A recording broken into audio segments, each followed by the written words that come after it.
Thank you, Madam Toastmaster, fellow Toastmasters and honored guests.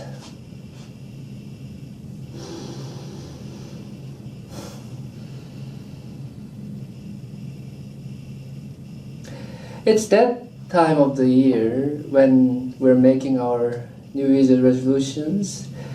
Do you have your New Year's resolutions? Mine is being more mindful.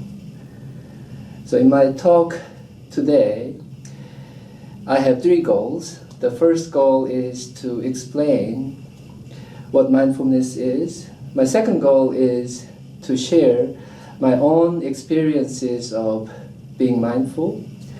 And finally, I would love to be able to convince you of practicing mindfulness in your own ways. So let me get started with defining what mindfulness is. To me, mindfulness is this basic human ability to be present, to be fully present, and also to be aware where you are and what you're doing.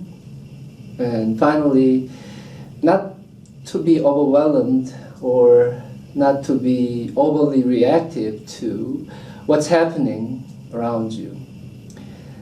So to be able to really practice this ancient but timeless idea of mindfulness, I've developed a small technique which is taking a moment before I take any kind of an action, before I become reactive, and think about what my goal is and what the consequences are. What the consequences of my actions are going to be. So that's sort of my technique.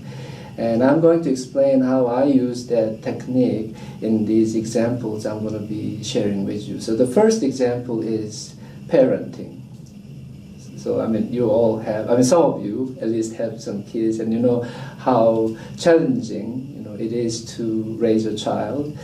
And let's think of this hypothetical scenario. Let's say my son just came home 3 in the morning with a speed ticket. So this is my challenge, and you can be very easily reactive, and be mad at your son, start yelling. But you could also take a moment and take a deep breath and breathe out and think about the consequences of your action, or think about your ultimate goal.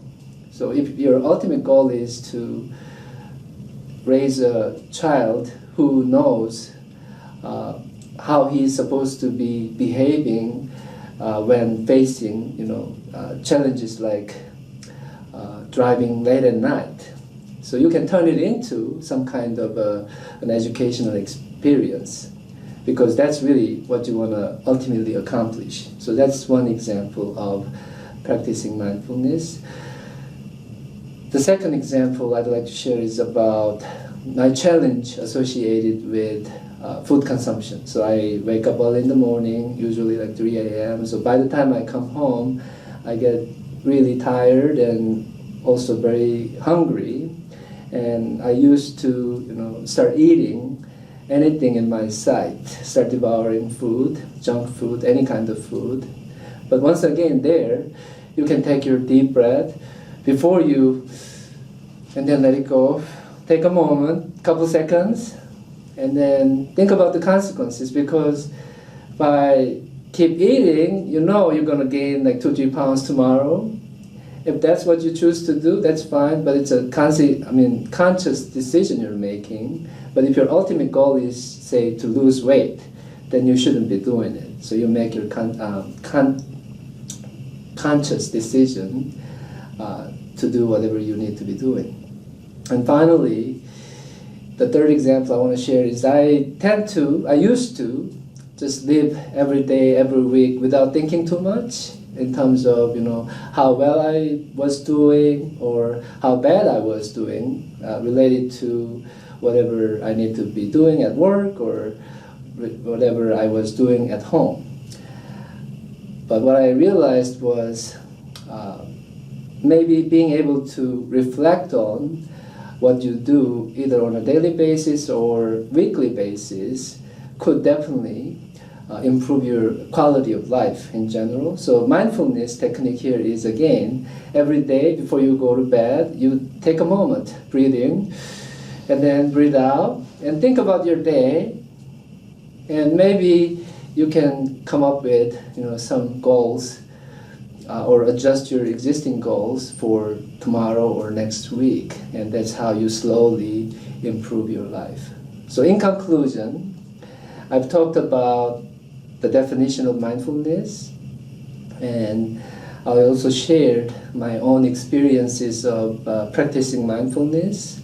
And finally, one of my goals initially was to convince you of practicing mindfulness in your own ways.